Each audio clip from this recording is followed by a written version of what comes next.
Rapaziada, vamos conferir o terceiro episódio da segunda temporada do Vamos Lá Bestia. Acertei na primeira! Fechou? Foi muito vídeo, bota louco!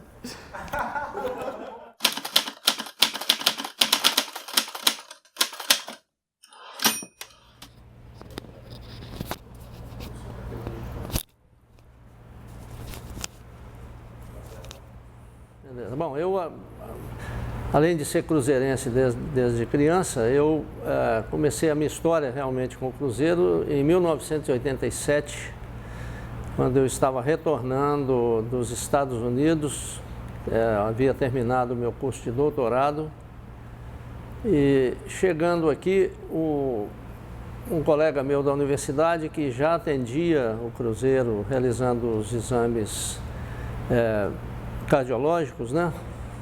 O eletrocardiograma de esforço dos atletas, ele sugeriu que eu começasse a fazer outros testes com os atletas do Cruzeiro, quando era necessário. É bom lembrar que naquele tempo o Cruzeiro não contava com o seu setor, né, de fisiologia, e os atletas iam fazer esses testes lá na universidade. A pedido do departamento médico daqui, os atletas iam. Bom, a partir de 87, nós começamos a introduzir novos testes físicos para os atletas. Em 1987, né? Em 1988, o Carlos Alberto Silva foi para ser técnico da seleção brasileira, né? Ele já havia sido em 87 campeão pan-americano, em 88 foi treinador olímpico.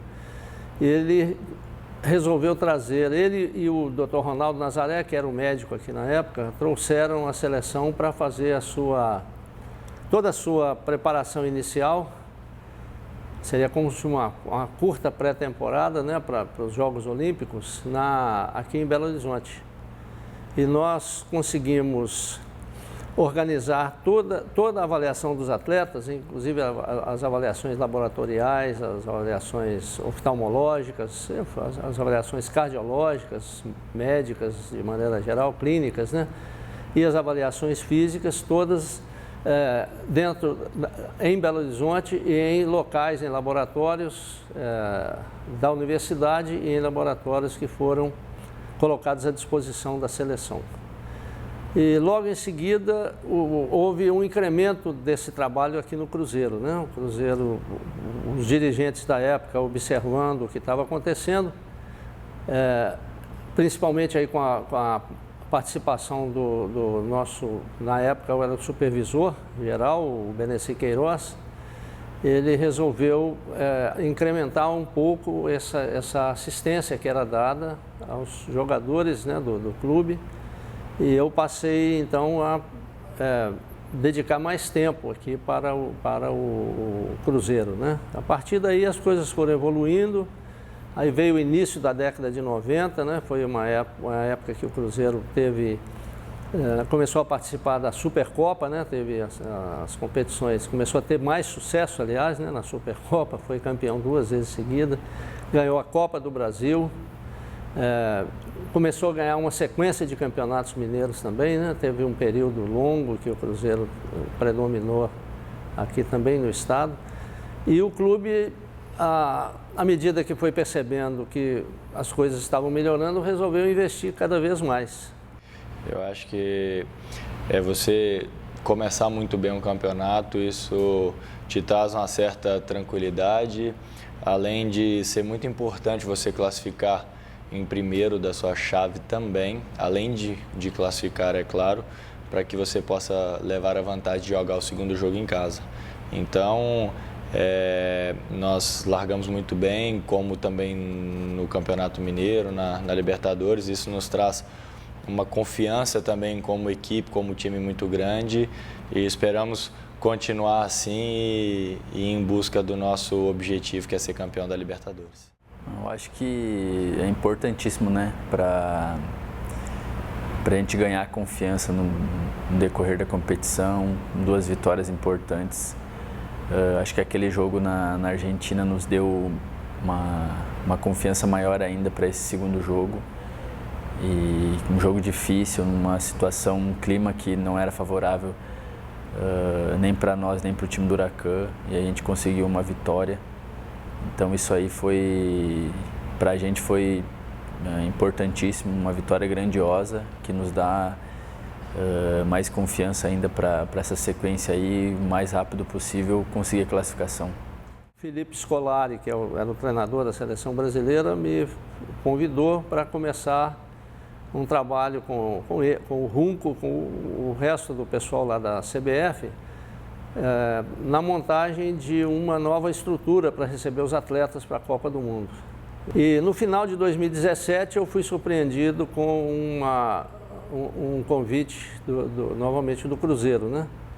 Por curiosidade, quem foi encarregado de me ligar foi o Beneci Queiroz novamente, né? Me ligou em nome da diretoria que havia sido eleita, mas ainda não havia tomado posse.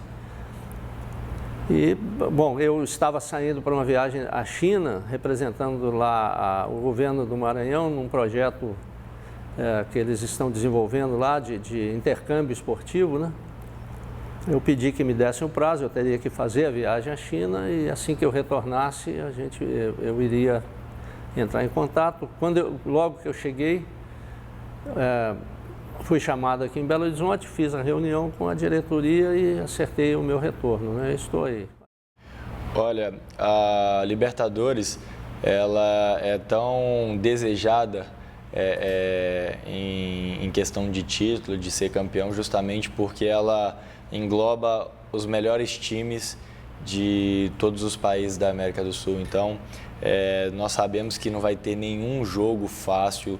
A característica de disputa, ela é muito grande, independente do time, da origem do time. Então, nós sabemos da dificuldade que vai ser, que nós temos que mudar a característica um pouco do jogo do brasileiro, porque é um jogo onde tem mais contato, que é mais disputado. Mas o jogo passado nos trouxe essa demonstração que não vai ter jogo fácil e que nós vamos ter que sempre entrar em campo e fazer o nosso melhor para que possamos aí sair de lá vitoriosos dentro de campo. Eu acho que sim, eles estão se preparando melhor, né? Hoje no futebol não existe mais um jogo fácil. O que pode tornar o jogo fácil é a atitude dentro de campo. Acho que a gente fez um bom jogo, não teve muitas... a gente não deu muitas chances para o adversário, fez um jogo controlado. Então eu acho que a gente tem se preparado muito bem para esses jogos aí. E essas equipes também vão dar trabalho aí para outras equipes grandes também, não só daqui do Brasil, mas também de fora, da Argentina, que tem uma boa bagagem aí na competição. Mas a gente tem se preparado muito bem aí e com certeza a gente vai fazer uma boa campanha. Bom, eu como fui pioneiro, quando eu comecei no Cruzeiro não existia nada, né? Então eu tive que começar do zero. Eu tive a felicidade de ter o apoio da diretoria, das comissões técnicas desde o início, né? Porque os recursos na época eram muito mais precários do que hoje, né? A coisa evoluiu muito. Então, 87 era quase nada, até o final da década de 80. Início da década de 90 começamos a incrementar, e depois alguns eventos no Cruzeiro, mas assim, o mais marcante foi o aparecimento do Ronaldo Nazário, do Ronaldinho, né? Que deu um grande destaque para a fisiologia, né? Porque ele era quase uma criança, né, quando chegou, e já com 17 anos ele já era um destaque convocado para a seleção brasileira. Então isso nos deu também uma credibilidade, né? Porque era um trabalho já científico, feito com todos os jogadores, mas ele realmente atingiu um destaque muito maior do que todos os outros, né? Eram dezenas de bons atletas, né, que o Cruzeiro já tinha naquela época. E daí para frente as coisas foram ficando mais fáceis, né? Porque o clube começou a investir também Nós começamos a conseguir também mais verbas, porque na época era tudo ligado à pesquisa da universidade, né? Eu poderia dizer que até hoje, né? Porque o Morandi, que trabalha comigo, o Morandi está terminando o doutorado dele e fez o mestrado aqui dentro do Cruzeiro, né? O Morandi é o primeiro mestre e doutor que foi formado, ele foi formado na graduação, no mestrado e no doutorado como funcionário do Cruzeiro, inicialmente como estagiário, depois já como funcionário, né? Isso é muito interessante. Então, na verdade, o trabalho do Cruzeiro é um trabalho científico, realmente. Então, à medida que o tempo foi passando também, é bom que se diga que os equipamentos foram sendo aprimorados. Por exemplo, no início da década de 2000, nós aqui o Cruzeiro foi o primeiro clube do mundo a monitorar a frequência cardíaca de jogadores durante jogos oficiais. Isso nunca tinha sido feito antes, porque era proibido. Pouca gente sabe, mas a FIFA só autorizou realmente o uso desses aparelhos no corpo do atleta a partir de 2016, se bem que eles já estavam sendo usados antes, né? Mas nós aqui fomos super pioneiros, né? Então, nós começamos já no final de 2002 a usar um equipamento que não exigia mais, era o do Polar também, daquela mesma empresa Polar, só que não usava o relógio, era só uma cinta no peito, né? Então, isso também, nós ajudamos também a coisa a evoluir, porque todo mundo viu que era possível, que não era uma coisa que não prejudicava os atletas durante o jogo, nem nada. Isso foi dando uma evolução muito grande, começamos a publicar trabalhos mostrando a frequência cardíaca do atleta durante o jogo. Ela é um parâmetro muito importante, porque ela é chamada de a medida da carga interna de trabalho do jogador. Então, quanto maior a frequência cardíaca, você sabe que maior está sendo a intensidade de esforço para ele, a médio e longo prazo, né? E isso foi um passo muito importante. E o próprio Cruzeiro também começou a investir, né? Então, a investir em novos equipamentos. E esta evolução, ela foi paralela com a evolução da indústria, a indústria mundial que fornece equipamentos para o esporte. E o Cruzeiro sempre se manteve na ponta em praticamente tudo, né? Toda vez que sai um novo equipamento, agora, por exemplo, o departamento médico comprou equipamentos que são praticamente inéditos aqui no Brasil, é o primeiro clube, né? Não tem muitos clubes no mundo que têm uma estrutura tão boa assim. E igualmente na fisiologia, nós estamos sempre usando o equipamento que é o mais moderno, né? Aquilo que é mais indicado agora para atendimento dos atletas. Porque a competitividade do futebol exige que você use de todos os recursos possíveis para possibilitar ao atleta o seu melhor desempenho, né? Não só o seu melhor desempenho, mas também o mínimo de lesões e a maior velocidade na recuperação também. Então, isso tudo exige hoje não só profissionais de alto nível, né, como o clube possui, que são o principal elemento de toda essa estrutura, mas também que eles possam contar com equipamentos modernos para que eles possam realizar o seu trabalho da maneira mais adequada. É porque eu acho que, como você enfrenta adversários de todos os países aqui da América do Sul, então a característica dos confrontos fica um pouco diferente, fica um jogo mais disputado, um jogo mais de contato físico e até mesmo o estilo da competição te permite isso. Se você for perceber, os árbitros também deixam que esse jogo de contato aconteça com maior frequência do que os árbitros brasileiros, marcando menos faltas. Então, isso tudo muda muito a característica do jogo e acaba a passar a ser também por uma questão muito física, porque além da parte técnica e tática, a disputa ali física ela é muito grande e quem se impõe mais fisicamente, com certeza vai ter aí uma vantagem maior, posso dizer assim, dentro de campo. Não, acho que a gente tem todas as condições de sair de lá com os 3 pontos, né?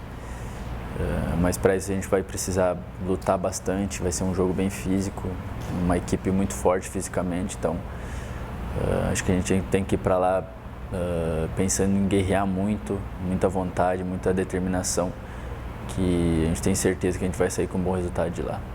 Com certeza, né? Nós já verificamos isso. Eu nem sei, eu perdi as contas de quantas Libertadores eu disputei aqui pelo Cruzeiro, né? Desde o início, desde que eu entrei. Mas eu posso falar agora do tempo recente, que nós temos o uso do GPS. Então, os jogos da Libertadores, realmente, eles têm uma exigência maior. Nem todos, alguns deles são iguais aos do Campeonato Brasileiro, da Copa do Brasil.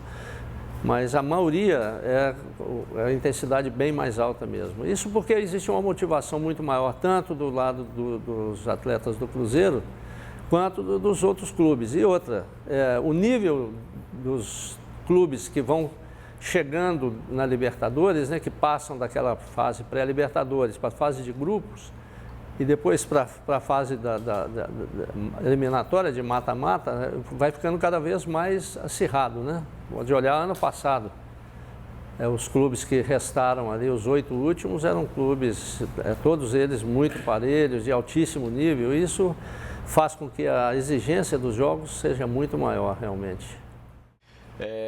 Como eu cresci no Cruzeiro, eu cresci indo nos estádios, no Mineirão, assistindo o Cruzeiro na Libertadores. A tradição que o Cruzeiro mantém sempre de jogar, de disputar e de ser um dos favoritos. E pude, como jogador já no profissional, chegar a uma final de Libertadores, e eu tenho certeza absoluta que eu ainda vou conquistar uma Libertadores pelo Cruzeiro. A cada ano que passa nós estamos mais próximos desse feito, nós estamos mais focados e dedicados para isso, e esse ano vai ser um grande ano, e eu tenho certeza que nós temos aí de tudo para que possamos conquistar esse título que a torcida tanto espera e que nós também, jogadores, tanto almejamos. É mais difícil sim, mas a gente se prepara no dia a dia para isso, né? Para essas competições, para esses jogos grandes. Todo momento a gente tem, não só na Libertadores, mas nos outros campeonatos também, tem esse jogo duro para quem é mais habilidoso, para quem vai para cima. Então a gente se prepara muito bem para isso, e a gente espera esse jogo aí contra o Emelec se sair bem, a equipe toda ter muita determinação, a gente vai sair vitorioso. Eu posso te falar, vocês já sabem, né? Aqui no Cruzeiro eu já participei de 31 competições vitoriosas, né? São 31 títulos, né? Eu perco para o Benessi, é claro, que deve ter uns 45 ou mais. Mas eu acho que a Libertadores realmente é diferente, né? Na época poderíamos ter coroado com o título mundial, né? Espero que isso aconteça esse ano.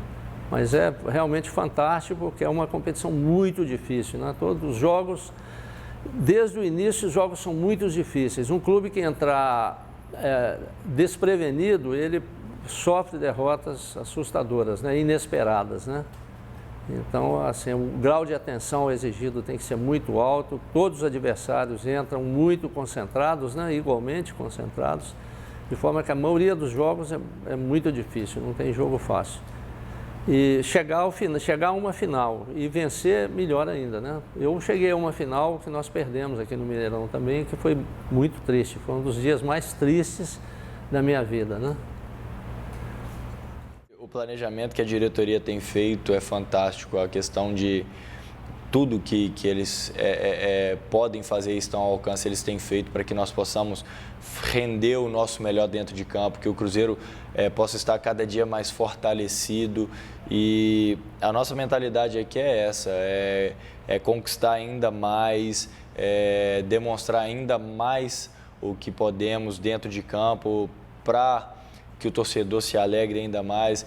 E a demonstração disso é que nós estamos vindo de 2 anos consecutivos de título da Copa do Brasil, chegamos às quartas de final da Libertadores do ano passado, e saímos de uma maneira que que teve muita contestação de árbitro, de influências. Então, assim, eu acredito muito que nós estamos nos fortalecendo a cada dia mais, como time, como grupo e como instituição, isso englobando jogadores, comissão técnica e diretoria.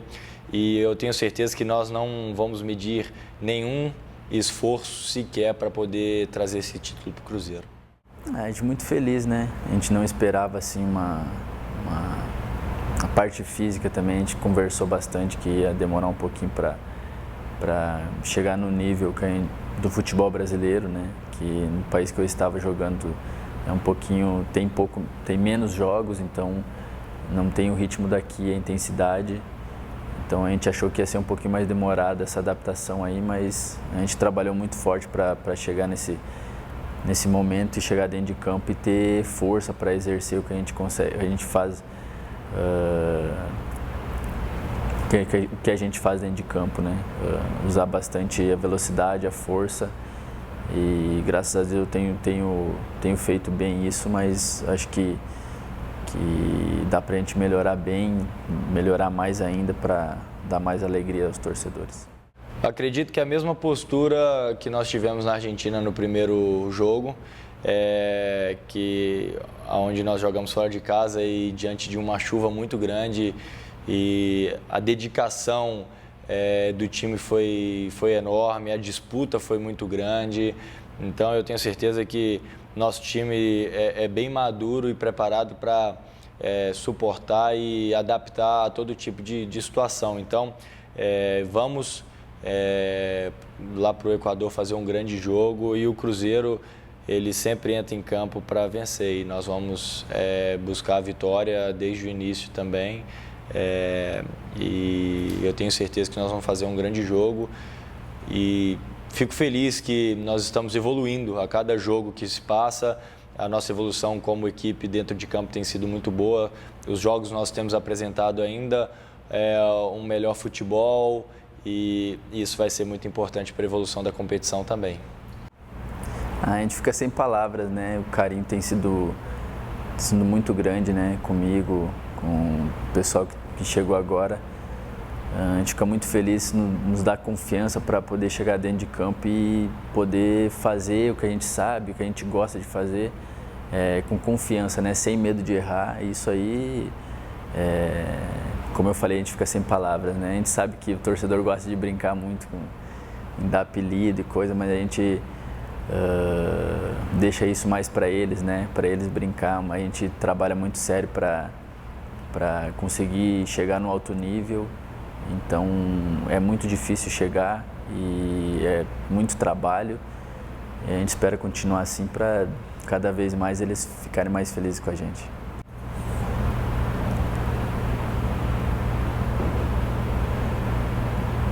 A Libertadores é um sonho.